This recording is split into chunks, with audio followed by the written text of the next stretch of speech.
Bom, nosso primeiro convidado é engenheiro civil, formado pela Universidade Federal do Paraná, mestre e doutor pela Colorado State University, nos Estados Unidos, tem MBA em marketing pelo ISAE FGV, só para vocês sentirem, hein, quem nós vamos estar ouvindo aqui hoje.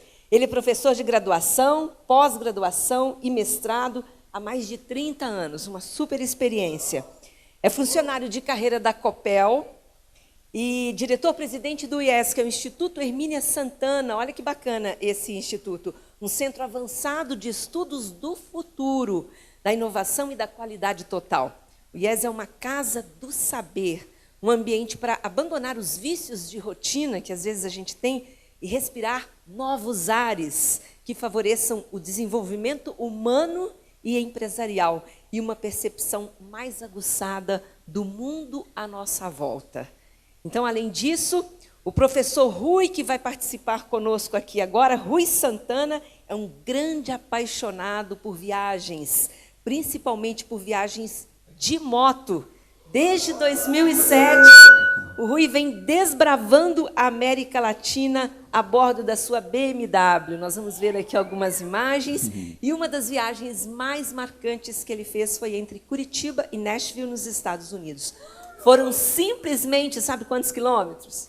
14 mil quilômetros em 32 dias de muitas aventuras e muitas histórias. Rui, é com você. Eu vou lá? Obrigado, Amira.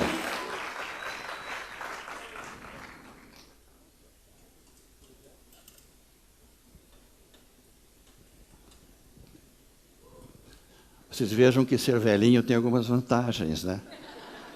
3 vantagens. Tem lugar especial para você estacionar teu carro, te ajudam a subir na escadinha. O terceiro eu me esqueci. Eu conheci o Marcelo há uns 3 anos atrás. O Marcelo foi meu aluno na pós-graduação, nota 10. Eu fiquei muito impressionado pela experiência prática que ele tem nas disciplinas que eu leciono, e desde então passou a ser um amigo muito querido e meu assistente em algumas palestras e cursos que eu dou. Então eu queria agradecer ao Marcelo, que me dá a oportunidade, não só desse desafio, Marcelo, de fazer uma palestra em 15 minutos, mas principalmente de viver o que eu estou vivendo nesse ambiente tão cheio de energia, um ambiente tão bacana, com tanta afetividade.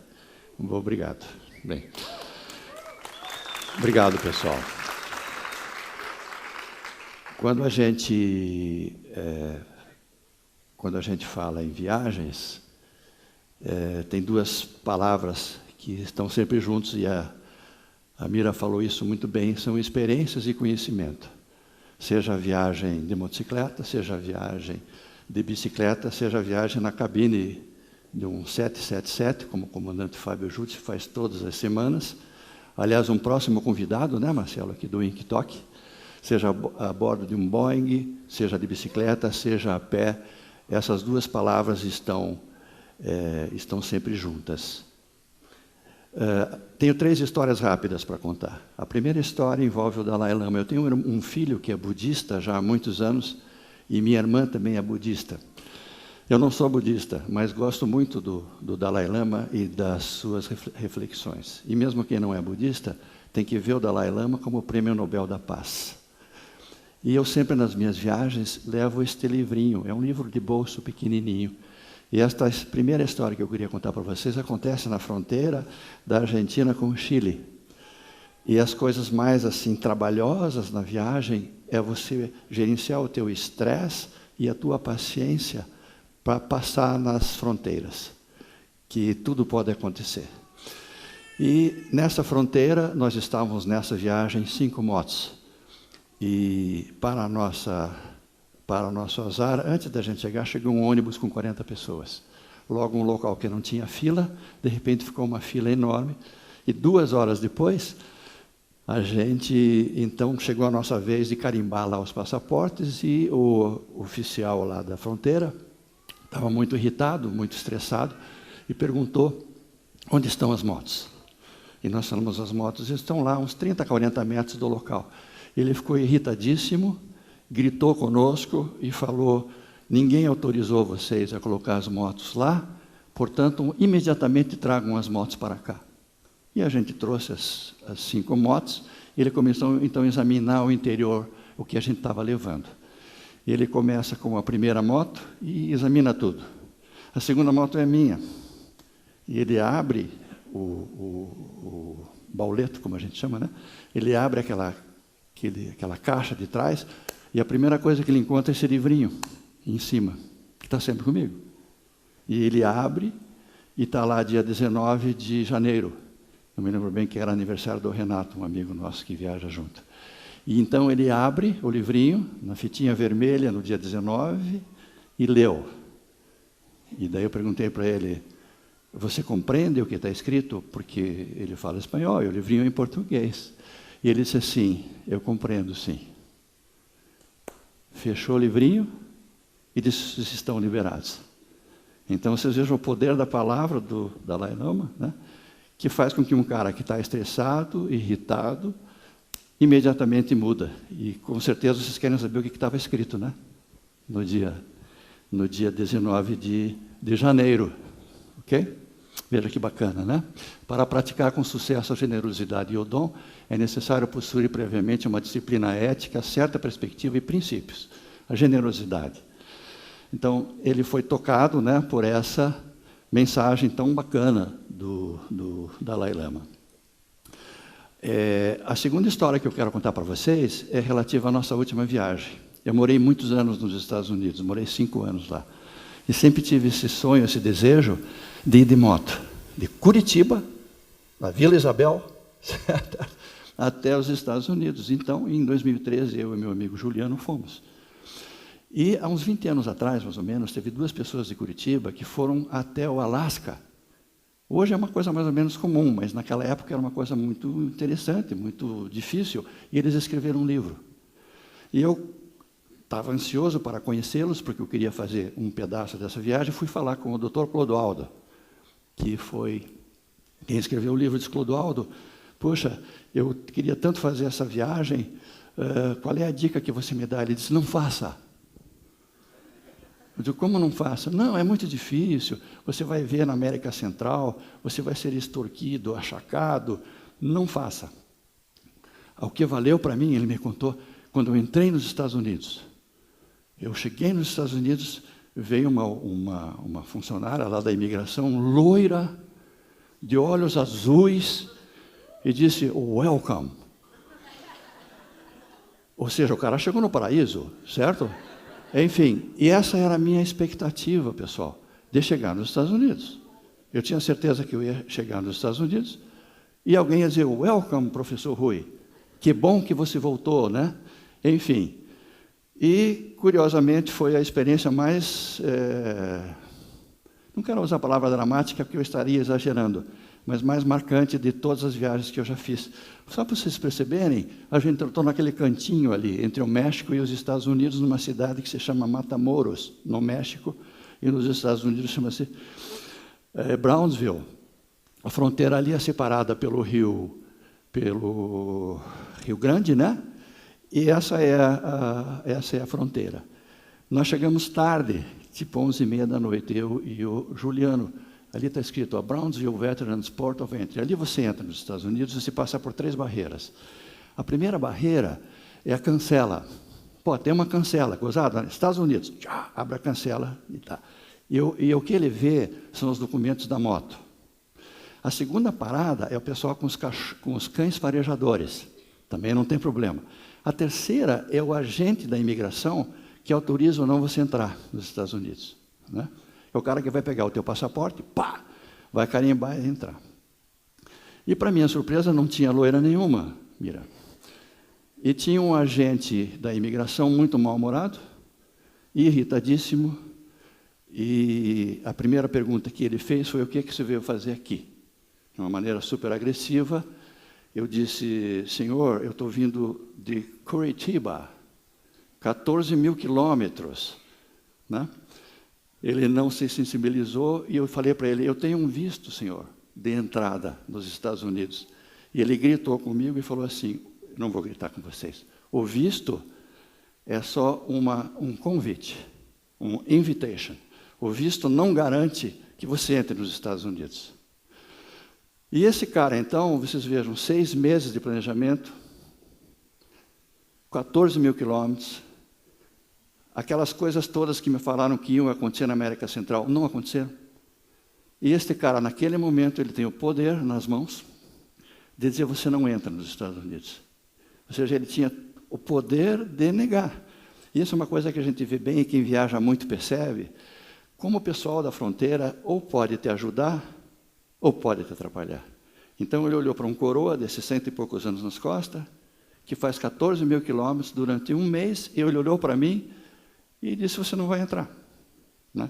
De novo, é uma coisa muito crítica isso daí. Felizmente a gente conseguiu, né, quem sabe com ajuda externa, né, que a gente entrasse, e eu já tive muitas vezes nos Estados Unidos. Foi o menor prazo de permanência que eu ganhei na minha vida, que foi 2 semanas. E, de novo, né, como às vezes as pessoas têm ali essa habilidade de te ajudar ou de atrapalhar. A terceira história é uma história muito legal. E é uma história que aconteceu na Guatemala. Eu tinha ideias pré-concebidas a respeito da Guatemala. Um país muito perigoso, que não pode, né, sair das estradas principais, etc, etc. E nós estávamos, então, a caminho lá do México e depois dos Estados Unidos, e chegamos numa cidade pequena do interior no final do dia, 6 e pouco. O meu companheiro Juliano, quando começa a escurecer, ele começa a entrar em pânico. E está certo ele, porque a gente não deve viajar de motocicleta de noite. Né? Não deve, não só pelos perigos, sei lá, de segurança, de assalto, mas buraco na estrada, de noite a gente não anda, só em última análise. E a Guatemala é muito conhecida justamente pela falta de segurança, pelo menos essa ideia que eu tinha. E nós paramos num posto de combustível e o Juliano vê um carro de polícia e vai conversar para tomar informações, se vale a pena ou não, ou se é muito arriscado ou não viajar de noite. Então ele vai, e o Juliano tem uma qualidade legal, ele é muito conversador. Qualquer pessoa que ele encontra, ele vai perguntando informações para se atualizar. Ele fala com jovens, velhos, árvores, pedras, entendeu? O Juliano fala. E essa é uma qualidade que ele tem de estar sempre em tempo real, né, comandante? Atualizando os sinais, para ver o que acontece. E o Juliano fala com os guardas lá no posto de gasolina, será que vale a pena? Né, nós estamos preocupados, ou a gente dorme aqui. Daí o guarda pegou seu telefone celular e tal, espera um pouquinho, Passou uns 2, 3 minutos, ele falou assim, nós vamos levar vocês até lá. Então, de novo, uma pessoa, naquele momento, resolveu nos ajudar. Entende? Vejam como as experiências são interessantes.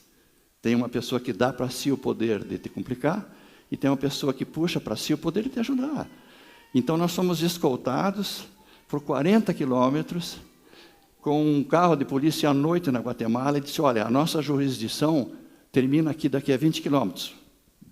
Não te preocupe, porque a gente vai... Não te preocupe significa não se preocupe, em espanhol, né? Ok. Então, o que acontece? Nós andamos 20 quilômetros, quem que estava lá? O outro carro de polícia, da outra jurisdição. Então, eles nos levaram mais 20 quilômetros, nos colocaram dentro do hotel, e ele pegou, me deu 3 telefones, e disse, amanhã cedo, quando vocês saírem, ligue para qualquer um desses telefones, a gente vem aqui pegar vocês. Não, amanhã cedo é de manhã, não precisa, e de fato não precisamos. Então essa é uma terceira história que eu queria compartilhar com vocês, e que mostra de novo o poder que todos nós temos, de com uma palavra, com um gesto, mudar a vida das pessoas. Não o dia, mas de uma forma geral, a vida das pessoas. Então, em conclusão... está aqui, ó, pessoal. Esses foram os guardas que foram os nossos anjos na guarda. E que mudou completamente a ideia que eu tinha, por exemplo, da Guatemala. Né? Mostra que as pessoas, no fundo, são pessoas que podem tanto puxar o seu lado bom, como puxar o seu lado que não é bom. E esse é o nosso desafio, né? do dia a dia. Então, amigos, em conclusão, quando o Marcelo viu, ele disse, Rui, isso na realidade não são conclusões, são desafios. E eu gostei do que ele falou, e de fato são desafios. Porque não é fácil, né, a gente fazer isso daqui. E a primeira coisa até parece que a a Mira tinha visto aqui a minha apresentação, ou eu tinha escutado ela, é isso que você falou. Quer dizer, é uma oportunidade maravilhosa de conhecimento, pessoal. Não só de história e de geografia, como um autoconhecimento. Você passa 8 horas em cima de uma motocicleta com um capacete, pensando na vida, nas coisas que você tem que fazer, nas coisas que você tem que deixar de fazer, né? E é curioso, por exemplo, a maioria das pessoas pergunta assim, pô, Rui, como é que vocês atravessaram o Canal do Panamá? Como sendo uma barreira intransponível. E isso é um erro conceitual, porque o Canal do Panamá é muito fácil de atravessar, tem uma ponte em cima, você passa em cima da ponte, entendeu? E essas ideias que a gente tem, às vezes erradas, né? De história, né? De geografia, e na realidade lá o difícil não é o Canal do Panamá. O difícil é a famosa floresta de Darien, que fica entre a Colômbia e o Panamá, e ali ninguém passa, né? É o único trecho da Pan-Americana que vai lá do Ushuaia até o Alasca que não tem estrada. Então, essas coisas todas a gente vai aprendendo, né? Ou seja, fique atento. Fique atento para perceber as coisas que estão acontecendo, que às vezes você não está preparado, né? Para gerenciar e para aprender. 2 coisas. A segunda coisa é as experiências que eu compartilhei rapidamente com vocês. Todos nós temos a habilidade de mudar a vida das pessoas, né? Eu, logo que voltei de viagem, fui num banco aqui em Curitiba, fui pagar uma conta que eu achei que só se pagava naquele banco. Era um dia de tarde, não tinha ninguém, ainda mais o velhinho, vou na fila do velhinho, e a pessoa que me atende pega o carnê, passa o leitor para ler o código de barras, e não consegue ler. Daí ela pega o papelzinho, passa no outro aparelhinho e não consegue ler também. Daí ela diz assim, não posso receber. Por que você não pode receber?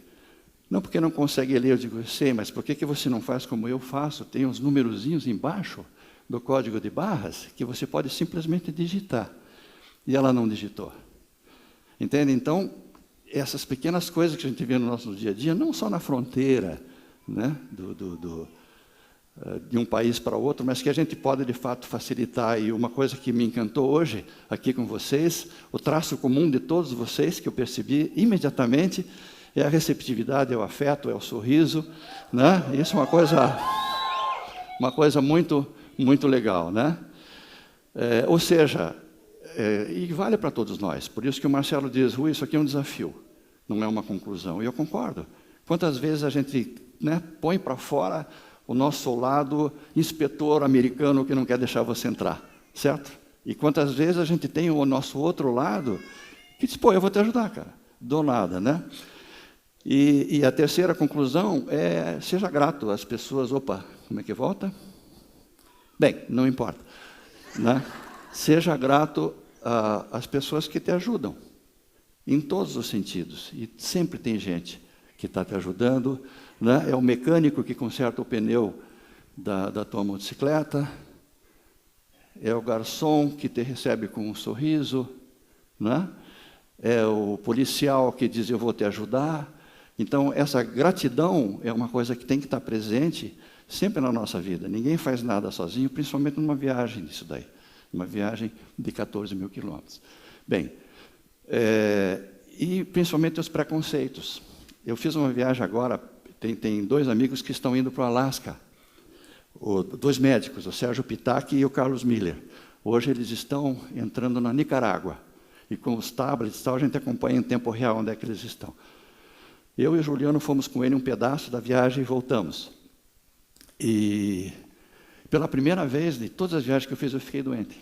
No último dia de viagem, ali no estado do Acre, nós entramos lá por cima no Brasil. Fiquei doente, tive uma crise renal, e vocês não sabem quem que me atendeu. E era um preconceito que eu tinha. Eu fui atendido por uma médica cubana. E eu, que sempre tive um preconceito enorme contra os médicos cubanos, caiu a minha cara. Porque eu fui atendido rapidamente, de uma maneira muito gentil. Até achei interessante, porque ela falou, puxa, a sua pressão está 13/8. Eu digo, porra, mas ela não mediu a minha pressão? Como é que ela sabe? Vai ver que é uma técnica cubana, né, de medir pressão. Eu disse, não, mas você não mediu a pressão? Ah, de fato, aqui eu estou com outro pontuário. Então, foi menos mal, né? Mas, enfim, amigos. Então, isso aqui cai na prova, viu, pessoal? Conclusões do professor e tal. Conclusões não, né, Marcelo? Desafios.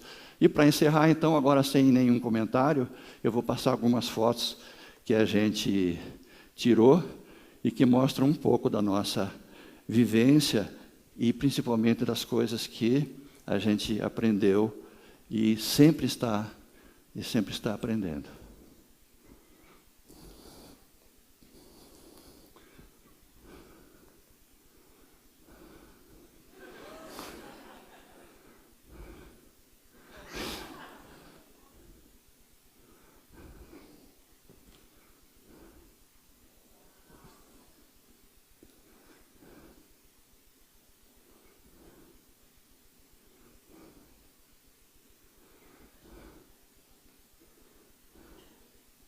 Olha o canal do Panamá aí, pessoal.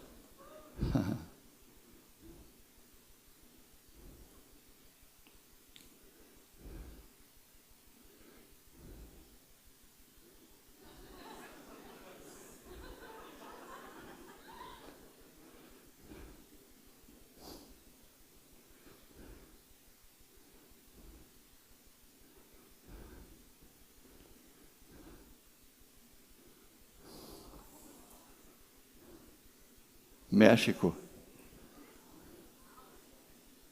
E aí o nosso destino final.